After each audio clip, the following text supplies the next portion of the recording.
This is Aaron Mate response to this.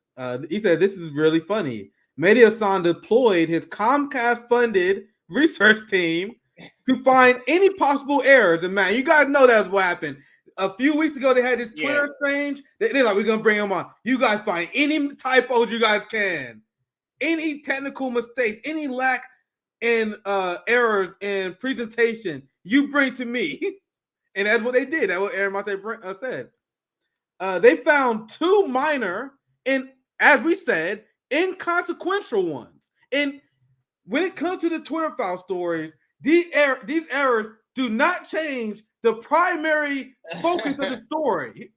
Government censorship. So in the beginning of the debate, Mehdi Hasan was like, how does this have to do anything with government censorship? And then Matt Taibbi destroys him and said, well, can you call out Twitter like Joe Biden can and get shit pulled? And so then he pivots to typos from there. You guys see how he tried to attack the core argument of government censorship? He failed, and then it goes over professional managerial shit. So when they did their production meeting, they said, we're going to challenge him on this, and if things go bad, we're going to call it audible, and let's go to the typo. That's what I think happened. No, what I said, this is an expression. I don't know if it's an attorney expression or in law, but if you don't have the facts on your side, you argue process, and we saw it not real time, but we saw it in this segment where he tried to argue the policy. He didn't have the facts, Nick. So now he's arguing typos and trying to get his defendant off of typos is what he's trying to do. So now, and this is Aaron Mate calling him out. He said, yet Mehdi is bragging that he caught Matt in multiple unacknowledged and glaring mistakes. For one, he acknowledged those mistakes, as you guys seen. He later changed and correct those technical errors in his reporting, and that was not. He didn't catch him on a glaring. That wasn't. It's not anything that changes the story. But this is something. This is the got you for the professional managerial class, and this is Aaron Mate mocking the idea of that. He said, breaking, Mehdi Hasan has caught Matt Taibbi getting an acronym wrong. Guys, that's the heart of this man's argument, is that Matt Taibbi got an acronym wrong. Give that man a Pulitzer Prize, CJ. Give that man a Pulitzer Prize. In fact, you added an A to SIS. This is what Mehdi Hasan had. That was the big got you of them. That, oh man, he fucked up here. Meanwhile, as you had, I'll play this clip here. I want to get to some of these clips here. There, Matt. Thank you for appearing on the show. Appreciate the Hunter Biden story. Appreciate your time. I don't think I've ever written about the Hunter Biden story, so maybe you should apologize to me for putting words in my mouth. You said at the beginning. Here's an example of Mehdi Hasan writing about the Hunter Biden story. So, chapter 7 on how to win a debate. When cornered about your own positions, you lie. And you lie like a motherfucker. And hope that people in your audience don't catch you. And they won't real time. They'll just cheer you on and then learn the fact that you lied and never bring it up ever again. Never bring it up ever again. But what does it say? Can you read at least the first one? Even if every word of the New York Post reporting on the Hunter Biden story is true, every word of it, it still wouldn't equate to 1% of the corruption stories involving Trump. So what about Trump? What about Trump? Let's see what this one says. A reminder that both the Murdoch-owned, Fox and Murdoch-owned, who owns MSNBC, Mehdi? What the hell? They say they turned down the Hunter Biden laptop story, and the reporter who wrote the story for the Murdoch-owned New York Post wouldn't put their name on it. But sure, it was a liberal media conspiracy to suppress it. So here's Mehdi Hasan denying that there was a media conspiracy to suppress the Hunter Biden story that we know is a fact because of the Twitter files, because of the actions of Twitter. Because Twitter literally censored, and they put warnings of Russian disinformation, even though it was proven not to be Russian disinformation. If it was Russian disinformation, why is Hunter Biden suing the store owner for mishandling his laptop? According to them, the fact that it was Hunter Biden's laptop was Russian misinformation.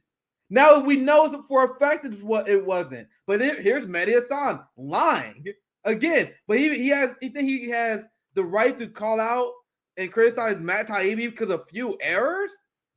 and pretend that he's being malicious because of that? This is so, this guy, I don't know if he's always been like this, but leave that tweet up. But he is so well versed in propaganda because in that first sentence, a reminder that both the Fox and Wall Street Journal turned down the Hunter Biden laptop. You see how that sounds? Now let's read it this way. A reminder that both the Murdoch-owned Fox and the Murdoch-owned Wall Street Journal, you see how it colors the understanding where you're already going to pick a side, because you're going to pick a side based off of Murdoch. If you watch Fox News, if you watch MSNBC, you're going to go, oh, Murdoch on? Oh, I already know what side I'm on. I'm on this side. That's Murdoch on. What are you talking about? So that's what he did there. It's pretty... I'm gonna get to disgusting. This guy. I'm gonna get to this. He's a journalist or just an attorney? You talking about Mehdi? Yeah, is he a journalist or I think he's just an attorney? He considers himself a journalist.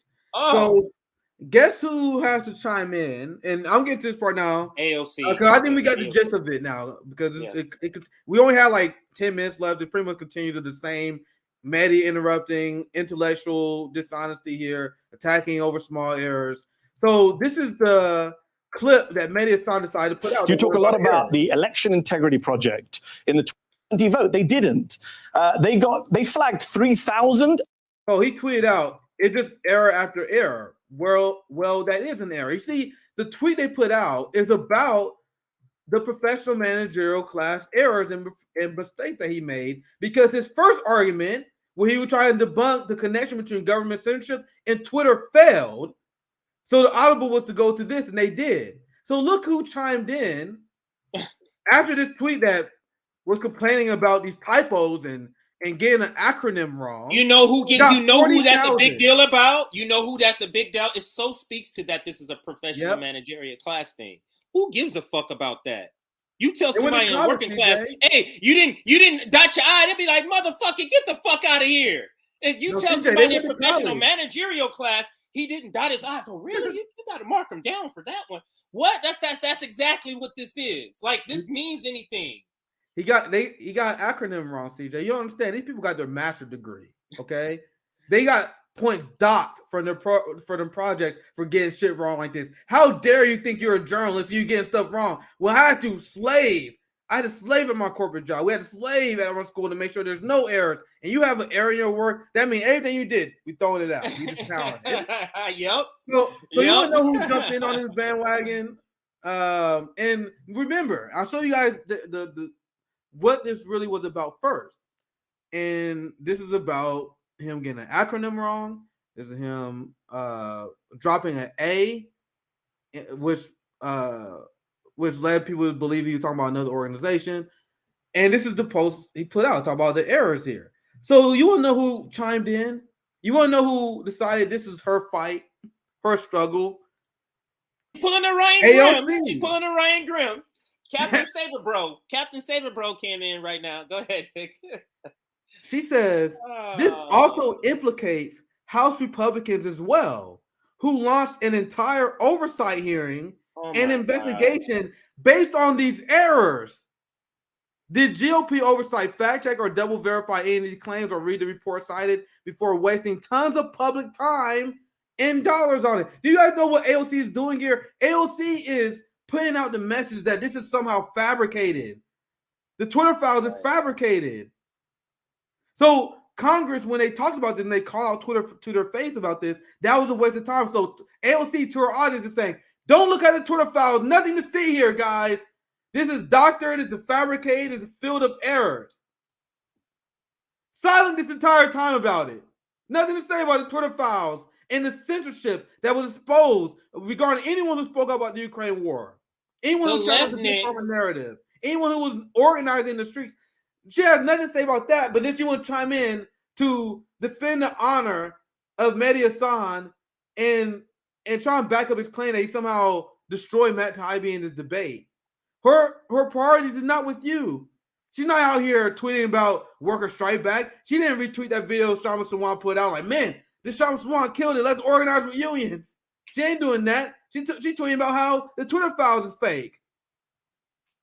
That's her priorities. How long until AOC says that Cy Hirsch is a Russian plant? At this point, you know what's coming. How come she didn't tweet about breaking the strike? Why did she disappear? But she can come out and tweet about this nonsense. But the thing is, Nick, think about where we're at. You're talking about Media-san, supposedly left journalist, and you're talking about one of the most recognizable so-called socialists in America, AOC, defending the position of censorship. This is the left. And how are we teaming up with these people? That's what I want to know. How is AOC? We're saying AOC is on our side. The person sending money to Ukraine and the person defending censorship and the person giving Joe Biden an A, B, and a great grade. What part are we on the same side of? Go ahead. These supposed to be small disagreements. Meanwhile, they getting every issue wrong. We on opposite sides of every single issue. And then you have these clowns. They have these, once again, getting acronym wrongs, misspellings, right? And Andy said, and this is, once again, look at all these likes, guys. These are all liberal bot farms and their people, right? This is their community, right? 8,000 likes for saying this. Media-san almost at 50,000 likes. Andy Campbell from the Huff Post said, I don't think many people understand that these revelations will be career-ending for most journalists.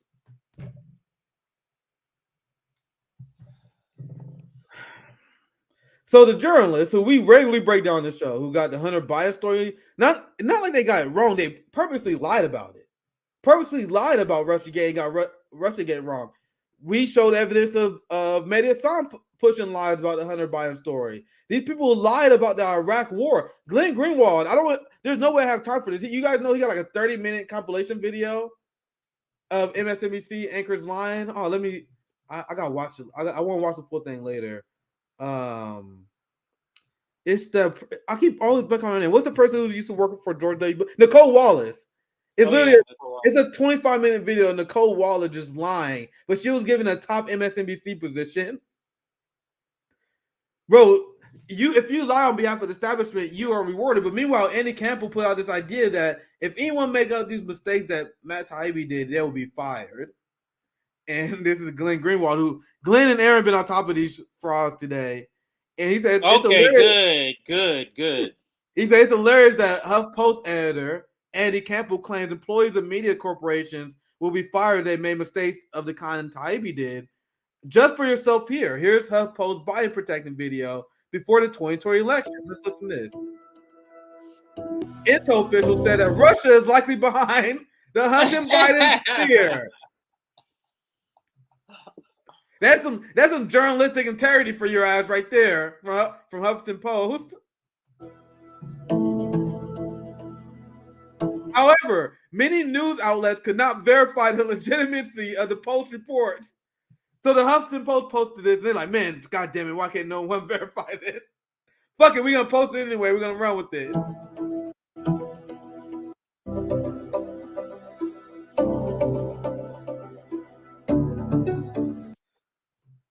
So you had AOC who chooses this to chime in on. And then you gotta see my timeline is based. You see why are you going to fund Nazis in Ukraine? So my timeline is biased. That's what you see whenever you look at that was your response to her? Here's Aaron. Oh, there we go. This is what I was looking for. I lost it in my other tab. Here's Aaron Mate's response to AOC. AOC is trying to disqualify Matt Taibbi's Twitter file reporting, which shows extensive U.S. intel meddling in free speech and democracy, based on MSNBC producers finding a grand total of 2 minor errors. So because of 2 minor errors, he'll get a date acronym wrong.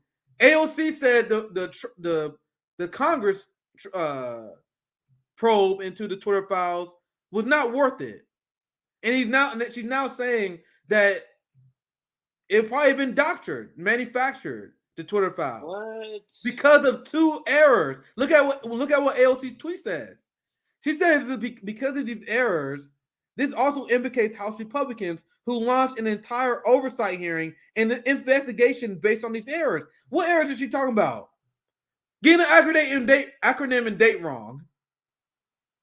This is the performance that the professional managerial class is sharing as Matt Taibbi was slayed by Mehdi Hasan because he got him on 2 bullshit errors. Not even just hardcore blue check liberals. I showed this to you. And I saw some person in comment who probably saw more of the live stream than I did, who Sam Cedar was awfully impressed of this boutique managerial class performance. Matt Taibbi face plants. Even though Mehdi Hasan did not prove the core premise wrong, that this as Matt Taibbi said in the beginning, this showed the connection between government censorship and Twitter, which Mehdi tried to prove wrong, and he did it, so he had to pivot to Plan B, going over these errors that he got his whole Comcast-funded research team to find. Pathetic and desperate. So that's all I really have. I think we dived into this quite a bit. CJ, anything else you want to add? Yeah, man, just my final words on this. It's like, this is like I was saying in the other conversation we were just having earlier this week. You have to calibrate whenever you hear what the professional managerial class described. You got to calibrate that shit to our language, because it is absolutely not it. When they say drop the mic and you find out, it's like, that's not dropping no mic. Like, this is not destroying nobody. Like, it's not the same. We're not on the same page. But a lot of these things, like this Bernie coalition for his campaign, really covered up how these people really were soft and weak and willing to be flexible with their policy and willing to kind of, hitch their wagon to the Democratic Party. It really papered over that. It really did, because now we're seeing, unless they've regressed, Nick, since being since being part of Bernie, because Bernie has regressed, in my opinion, since his 2016 and 2020. He has regressed. Yeah. So unless they have also regressed, which could be likely too, this is no more a coalition.